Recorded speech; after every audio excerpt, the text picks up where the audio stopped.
மாசமா இடுப்பு வலி, வயிற்று வலி, 2 கால். இயேசுவின் நாமத்திலே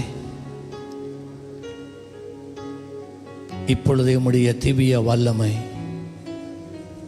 இந்த முள்ளந்தண்டு வழியாய் கடந்து செல்லுவதாக, விடுதலை உண்டாவதாக.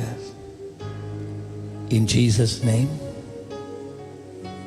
leave.